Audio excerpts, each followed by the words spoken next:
ದೇಶದ ಆಟೋಮೊಬೈಲ್ ಕ್ಷೇತ್ರದಲ್ಲಿ ದೊಡ್ಡ ಬದಲಾವಣೆಗೆ ಕ್ಷಣಗಣನೆ ಆರಂಭವಾಗಿದೆ. ಕೇಂದ್ರ ಸರ್ಕಾರ ಹೊಸ BS7 ಎಮಿಷನ್ ನಿಯಮಗಳನ್ನು ಜಾರಿಗೆ ತರುವ ಸಿದ್ಧತೆಯಲ್ಲಿದೆ. ಈ ನಿಯಮಗಳು ಜಾರಿಯಾದರೆ ವಾಹನಗಳ ಬೆಲೆ ಏರಿಕೆ ಆಗೋದ್ರಲ್ಲಿ ಡೌಟೇ ಇಲ್ಲ. ಯಾಕಂದ್ರೆ ವಾಯು ಮಾಲಿನ್ಯದ ವಿರುದ್ಧ ಕೇಂದ್ರ ಸರ್ಕಾರ ಕಠಿಣ ಕ್ರಮ ಕೈಗೊಳ್ಳಲು ಮುಂದಾಗಿದೆ.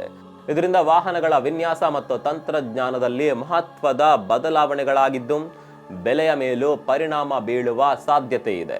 ಸ್ನೇಹಿತರೆ, BS7 ನಿಯಮ ಅಂದ್ರೆ ಏನು? ಇದು ಜಾರಿಗೆ ಬಂದ್ರೆ ಏನಾಗುತ್ತೆ?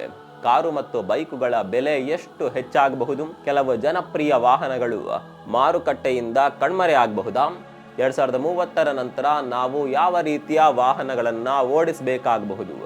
ಎಲ್ಲ ಮಾಹಿತಿಯನ್ನ ಈ ವಿಡಿಯೋದಲ್ಲಿ ತೋರಿಸ್ತೀವಿ. ಸ್ನೇಹಿತರೆ ನಮಸ್ಕಾರ, ಚರಿತ್ರೆ ಮತ್ತೊಂದು ವಿಡಿಯೋಗೆ ನಿಮಗೆಲ್ಲ ಪ್ರೀತಿಯ ಸ್ವಾಗತ.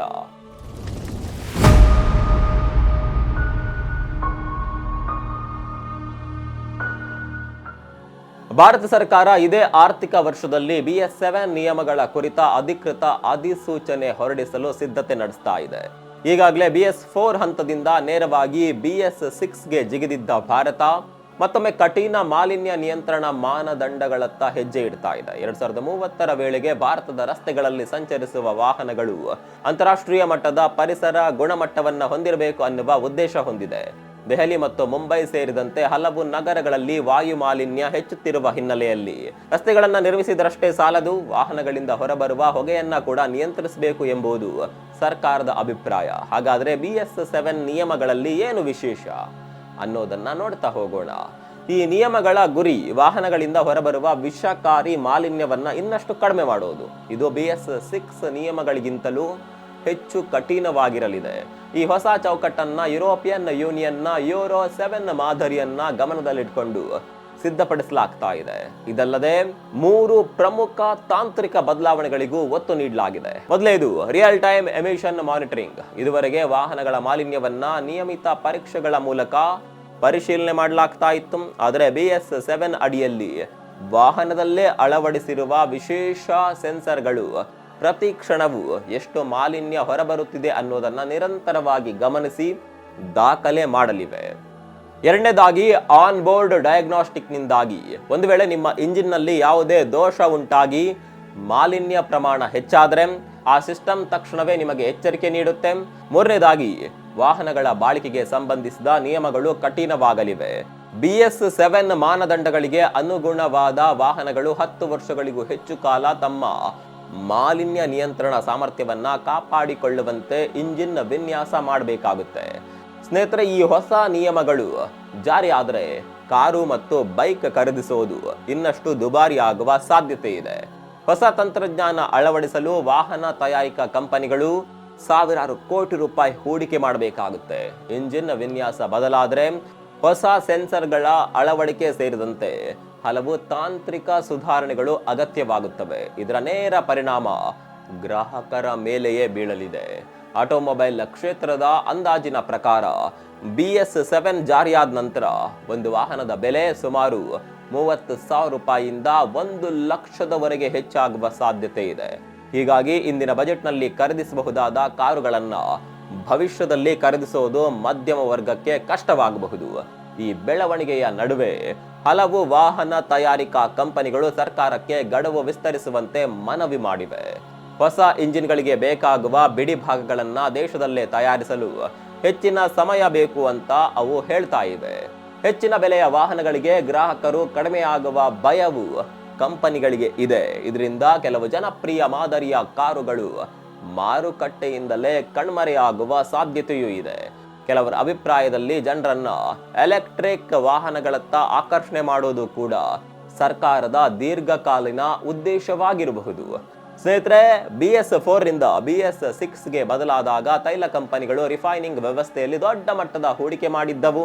ಆದರೆ BS7 ಜಾರಿಯಾಗಿ ಇಂಧನ ಕ್ಷೇತ್ರದಲ್ಲಿ ಅಷ್ಟೊಂದು ದೊಡ್ಡ ಬದಲಾವಣೆಯ ಅಗತ್ಯವಿಲ್ಲ ಅಂತ ಕೆಲ ತಜ್ಞರು ಅಭಿಪ್ರಾಯಪಟ್ಟಿದ್ದಾರೆ. ಭಾರತ ಈಗಾಗಲೇ ಎಥನಾಲ್ ಮಿಶ್ರಿತ ಪೆಟ್ರೋಲ್ ಬಳಕೆಯತ್ತ ಸಾಗ್ತಾ ಇದೆ. ಈ ಇಂಧನವು BS7 ಇಂಜಿನ್ಗಳಿಗೂ ಹೊಂದಿಕೊಳ್ಳುವ ಸಾಧ್ಯತೆ ಇದೆ. ಆದ್ದರಿಂದ ಪೆಟ್ರೋಲ್ ಬಂಕ್ಗಳಲ್ಲಿ ದೊಡ್ಡ ಬದಲಾವಣೆ ಕಾಣದಿದ್ದರೂ ವಾಹನಗಳ ಇಂಜಿನ್ಗಳು ಹೆಚ್ಚು ಸುಧಾರಿತವಾಗಿರಲಿವೆ. ಭಾರತವು ವಿಶ್ವದ ಅತಿದೊಡ್ಡ ವಾಹನ ಮಾರುಕಟ್ಟೆಯಲ್ಲಿ ಒಂದಾಗಿದೆ. ರಸ್ತೆಗಳಲ್ಲಿ ವಾಹನಗಳ ಸಂಖ್ಯೆ ಹೆಚ್ಚುತ್ತಿರುವ ಹಿನ್ನೆಲೆಯಲ್ಲಿ ಪರಿಸರ ಸಂರಕ್ಷಣೆ ಅತ್ಯಂತ ಮುಖ್ಯವಾಗಿದೆ. BS7 ನಿಯಮಗಳು ಜಾರಿಯಾದರೆ ನೈಟ್ರೋಜನ್ ಆಕ್ಸೈಡ್ ಮತ್ತು ಪಾರ್ಟಿಕ್ಯುಲೇಟ್ ಮ್ಯಾಟರ್ನಂತಹ ಹಾನಿಕಾರಕ ಮಾಲಿನ್ಯಕಾರಕಗಳ ಪ್ರಮಾಣವನ್ನ ಗಣನೀಯವಾಗಿ ಕಡಿಮೆ ಮಾಡುವ ಉದ್ದೇಶ ಹೊಂದಿದೆ. BS7 ನಿಯಮಗಳ ಬಗ್ಗೆ ಮತ್ತೊಂದು ಪ್ರಮುಖ ವಿಷಯ ಅಂದ್ರೆ ಇದು ಕೇವಲ ವಾಹನ ತಯಾರಕರಿಗೆ ಮಾತ್ರವಲ್ಲ, ಮಾನವ ಬಳಕೆದಾರರಿಗೂ ಹೊಸ ಜವಾಬ್ದಾರಿಗಳನ್ನ ತರುತ್ತೆ. ಭವಿಷ್ಯದಲ್ಲಿ ವಾಹನಗಳ ಎಮಿಷನ್ ನಿಯಂತ್ರಣ ವ್ಯವಸ್ಥೆ ಜಾರಿಯಾಗಿ ಕಾರ್ಯನಿರ್ವಹಿಸುತ್ತದೆ ಅನ್ನೋದನ್ನ ನಿಯಮಿತವಾಗಿ ಪರಿಶೀಲಿಸುವ ಅಗತ್ಯ ಹೆಚ್ಚಾಗಬಹುದು. ಎಂಜಿನ್ನಲ್ಲಿ ಯಾವುದೇ ದೋಷ ಕಂಡು ಬಂದರೆ ಅದನ್ನ ನಿರ್ಲಕ್ಷಿಸುವ ಬದಲು ತಕ್ಷಣವೇ ದುರಸ್ತಿ ಮಾಡಿಸಬೇಕಾಗುತ್ತೆ. ಇದರ ಜೊತೆಗೆ BS7 ವಾಹನಗಳಲ್ಲಿ ಅಳವಡಿಸಲಾಗುವ ಸುಧಾರಿತ ಸೆನ್ಸರ್ಗಳು ಮತ್ತು ಎಲೆಕ್ಟ್ರಾನಿಕ್ ನಿಯಂತ್ರಣ ವ್ಯವಸ್ಥೆಗಳು ವಾಹನದ ಕಾರ್ಯಕ್ಷಮತೆಯನ್ನ ನಿರಂತರವಾಗಿ ಮೇಲ್ವಿಚಾರಣೆ ಮಾಡುತ್ತವೆ. ಇದರಿಂದ ವಾಹನದ ಆರೋಗ್ಯದ ಬಗ್ಗೆ ಚಾಲಕರಿಗೆ ನಿಖರ ಮಾಹಿತಿ ಸಿಗುವ ಸಾಧ್ಯತೆ ಇದೆ. ಇಂಧನ ಬಳಕೆ, ಇಂಜಿನ್ ಕಾರ್ಯಕ್ಷಮತೆ ಮತ್ತು ಮಾಲಿನ್ಯದ ಪ್ರಮಾಣವನ್ನ ಉತ್ತಮವಾಗಿ ನಿಯಂತ್ರಿಸಲು ಈ ತಂತ್ರಜ್ಞಾನ ನೆರವಾಗಬಹುದು. ಇನ್ನೊಂದು ಮಹತ್ವದ ಅಂಶವೆಂದರೆ ವಾಹನ ತಯಾರಿಕಾ ಕಂಪನಿಗಳ ಮೇಲೆ ಬೀಳುವ ಆರ್ಥಿಕ ಹೊರೆ. ಹೊಸ ಇಂಜಿನ್ ತಂತ್ರಜ್ಞಾನ, ಹೆಚ್ಚುವರಿ ಪರೀಕ್ಷೆಗಳು ಮತ್ತು ಅಂತಾರಾಷ್ಟ್ರೀಯ ಗುಣಮಟ್ಟಕ್ಕೆ ತಕ್ಕ ಉತ್ಪಾದನಾ ವ್ಯವಸ್ಥೆಗಳನ್ನು ರೂಪಿಸಲು ಭಾರಿ ಹೂಡಿಕೆ ಅಗತ್ಯವಾಗಬಹುದು. ಇದರ ಪರಿಣಾಮವಾಗಿ ಕೆಲವು ಕಡಿಮೆ ಮಾರಾಟವಾಗುವ ಮಾದರಿಗಳನ್ನ ಕಂಪನಿ ಸ್ಥಗಿತಗೊಳಿಸುವ ಸಾಧ್ಯತೆಯೂ ಇದೆ. ವಿಶೇಷವಾಗಿ ಕಡಿಮೆ ಬೆಲೆಯ ಕಾರುಗಳ ವಿಭಾಗದಲ್ಲಿ ಬದಲಾವಣೆಗಳು ಕಂಡುಬರಬಹುದು. BS7 ಜಾರಿಯಾದ ನಂತರ ಸರ್ವಿಸ್ ಸೆಂಟರ್ಗಳ ಕಾರ್ಯವೈಖರಿಯಲ್ಲಿಯೂ ಬದಲಾವಣೆ ಬರಬಹುದು. ಹೊಸ ತಂತ್ರಜ್ಞಾನವನ್ನು ನಿರ್ವಹಿಸಲು ವಿಶೇಷ ತರಬೇತಿ ಪಡೆದ ತಂತ್ರಜ್ಞರ ಅಗತ್ಯ ಹೆಚ್ಚಾಗುತ್ತೆ. ವಾಹನದ ಸಾಮಾನ್ಯ ಸರ್ವಿಸ್ ವೆಚ್ಚವು ಸ್ವಲ್ಪ ಹೆಚ್ಚಾಗುವ ಸಾಧ್ಯತೆ ಇರೋದ್ರಿಂದ ಗ್ರಾಹಕರು ಅದರ ಬಗ್ಗೆ ಮುಂಚಿತವಾಗಿ ಅರಿವು ಹೊಂದಿರಬೇಕಾಗುತ್ತೆ. ಇದೇ ವೇಳೆ ಪರಿಸರದ ದೃಷ್ಟಿಯಿಂದ ನೋಡಿದ್ರೆ ಈ ಕ್ರಮವು ದೊಡ್ಡ ಮಟ್ಟದ ಲಾಭ ತರುವ ನಿರೀಕ್ಷೆ ಇದೆ. ನಗರ ಪ್ರದೇಶಗಳಲ್ಲಿ ವಾಹನಗಳಿಂದ ಹೊರಬರುವ ನೈಟ್ರೋಜನ್ ಆಕ್ಸೈಡ್, ಕಾರ್ಬನ್ ಡೈಆಕ್ಸೈಡ್ ಹಾಗೂ ಸೂಕ್ಷ್ಮ ಕಣಗಳ ಪ್ರಮಾಣ ಕಡಿಮೆಯಾದರೆ ಗಾಳಿಯ ಗುಣಮಟ್ಟ ಸುಧಾರಿಸಬಹುದು. ಇದರಿಂದ ಉಸಿರಾಟದ ಸಮಸ್ಯೆಗಳು ಮತ್ತು ಮಾಲಿನ್ಯ ಸಂಬಂಧಿತ ಆರೋಗ್ಯ ತೊಂದರೆಗಳನ್ನ ಕಡಿಮೆ ಮಾಡುವಲ್ಲಿ ಸಹಾಯಕವಾಗಬಹುದು. ಹಲವು ತಂತ್ರಜ್ಞರ ಅಭಿಪ್ರಾಯದಂತೆ ಮುಂದಿನ ಕೆಲವು ವರ್ಷಗಳಲ್ಲಿ ಹೈಬ್ರಿಡ್ ಮತ್ತು ಎಲೆಕ್ಟ್ರಾನಿಕ್ ವಾಹನಗಳ ಬಳಕೆ ಮತ್ತಷ್ಟು ಹೆಚ್ಚಾಗುವ ಸಾಧ್ಯತೆ ಇದೆ. ಕಠಿಣ ಎಮಿಷನ್ ನಿಯಮಗಳ ಹಿನ್ನೆಲೆಯಲ್ಲಿ ಕಂಪನಿಗಳು ಪರಿಸರ ಸ್ನೇಹಿ ತಂತ್ರಜ್ಞಾನಗಳತ್ತ ಹೆಚ್ಚಿನ ಗಮನ ಹರಿಸಬಹುದು. ಆದರೆ ಒಂದು ವಿಷಯವನ್ನ ಸ್ಪಷ್ಟವಾಗಿ ಅರ್ಥ ಮಾಡ್ಕೊಳ್ಬೇಕು. BS7 ನಿಯಮಗಳು ಜಾರಿಗೆ ಬಂದ ತಕ್ಷಣ ಈಗಾಗಲೇ ರಸ್ತೆಯಲ್ಲಿ ಓಡ್ತಾ ಇರುವ ಎಲ್ಲಾ ವಾಹನಗಳು ಬಳಕೆಗೆ ಅನರ್ಹವಾಗುತ್ತೆ ಎಂಬುದಿಲ್ಲ. ಸಾಮಾನ್ಯವಾಗಿ ಇಂತಹ ನಿಯಮಗಳು ಹೊಸದಾಗಿ ತಯಾರಾಗುವ ವಾಹನಗಳಿಗೆ ಅನ್ವಯಿಸುತ್ತೆ. ಹೀಗಾಗಿ ಈಗಿರುವ ವಾಹನ ಮಾಲೀಕರು ಅನಗತ್ಯ ಆತಂಕ ಪಡುವ ಅಗತ್ಯವಿಲ್ಲ. ಸ್ನೇಹಿತರೆ, ಈಗಾಗಲೇ ಹೇಳಿರುವಂತೆ ಹೊಸ ನಿಯಮಗಳು ಜಾರಿಗೆ ಬಂದರೆ ವಾಹನ ತಯಾರಕರು ಕೇವಲ ಇಂಜಿನ್ ಸುಧಾರಣೆಯಲ್ಲ, ಹಗುರವಾದ ವಸ್ತುಗಳನ್ನ ಬಳಸಿ ವಾಹನಗಳ ಒಟ್ಟು ತೂಕ ಕಡಿಮೆ ಮಾಡುವತ್ತಲೂ ಗಮನ ಹರಿಸುವ ಸಾಧ್ಯತೆ ಇದೆ. ಇದರಿಂದ ಇಂಧನ ಉಳಿತಾಯಕ್ಕೂ ನೆರವಾಗಬಹುದು. ಮುಂದಿನ ದಿನಗಳಲ್ಲಿ ಸಾಫ್ಟ್ವೇರ್ ಆಧಾರಿತ ಇಂಜಿನ್ ನಿಯಂತ್ರಣ ವ್ಯವಸ್ಥೆಗಳ ಬಳಕೆ ಹೆಚ್ಚಾಗಬಹುದು. ವಾಹನದ ಕಾರ್ಯಕ್ಷಮತೆ, ಇಂಧನ ಬಳಕೆ ಮತ್ತು ಮಾಲಿನ್ಯ ಪ್ರಮಾಣವನ್ನ ಕಂಪ್ಯೂಟರ್ ಮೂಲಕ ಹೆಚ್ಚು ನಿಖರವಾಗಿ ನಿಯಂತ್ರಿಸುವ ತಂತ್ರಜ್ಞಾನಕ್ಕೆ ಆದ್ಯತೆ ಸಿಗಬಹುದು. BS7 ಪರಿಣಾಮವಾಗಿ ಸಂಶೋಧನೆ ಮತ್ತು ನವೀನ ಆವಿಷ್ಕಾರಗಳಿಗೆ ಹೆಚ್ಚಿನ ಉತ್ತೇಜನ ಸಿಗುವ ಸಾಧ್ಯತೆಯೂ ಇದೆ. ಭಾರತೀಯ ಕಂಪನಿಗಳು ಸ್ವದೇಶಿ ತಂತ್ರಜ್ಞಾನ ಅಭಿವೃದ್ಧಿಗೆ ಒತ್ತು ನೀಡಿದರೆ ವಿದೇಶಿ ತಂತ್ರಜ್ಞಾನಗಳ ಮೇಲಿನ ಅವಲಂಬನೆ ಕಡಿಮೆ ಆಗಬಹುದು. ಅದೇ ರೀತಿ ಪರಿಸರ ಸ್ನೇಹಿ ವಾಹನಗಳಿಗೆ ಸರ್ಕಾರದಿಂದ ತೆರಿಗೆ ರಿಯಾಯಿತಿ ಅಥವಾ ಪ್ರೋತ್ಸಾಹ ಧನದಂತಹ ಹೊಸ ನೀತಿಗಳು ಭವಿಷ್ಯದಲ್ಲಿ ಬರಬಹುದೆಂಬ ಚರ್ಚೆಗಳು ಕೂಡ ನಡೀತಾ ಇವೆ. ಇದರಿಂದ ಗ್ರಾಹಕರು ಕಡಿಮೆ ಮಾಲಿನ್ಯ ಉಂಟು ಮಾಡುವ ವಾಹನಗಳತ್ತ ಹೆಚ್ಚು ಆಕರ್ಷಿತರಾಗಬಹುದು. ಇನ್ನೊಂದು ಗಮನಿಸಬೇಕಾದ ಅಂಶವೆಂದರೆ ವಾಹನ ತಯಾರಕರ ನಡುವೆ ಸ್ಪರ್ಧೆ ಮತ್ತಷ್ಟು ಹೆಚ್ಚಾಗುವ ಸಾಧ್ಯತೆ ಇದೆ.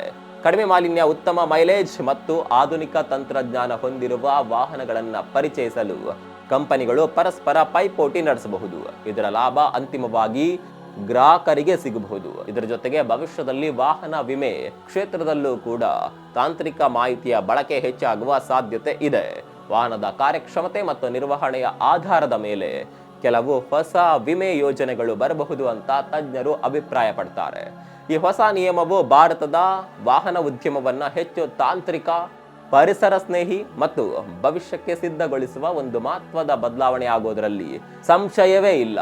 ಸ್ನೇಹಿತರೆ, ಈ ಹೊಸ ನಿಯಮಗಳ ಬಗ್ಗೆ ನಿಮ್ಮ ಅಭಿಪ್ರಾಯವೇನು ಕಾಮೆಂಟ್ ನಲ್ಲಿ ತಿಳಿಸಿ. ಮತ್ತೊಂದು ವಿಡಿಯೋದಲ್ಲಿ ಸಿಗೋಣ. ಅಲ್ಲಿವರೆಗೂ ನಮಸ್ಕಾರ.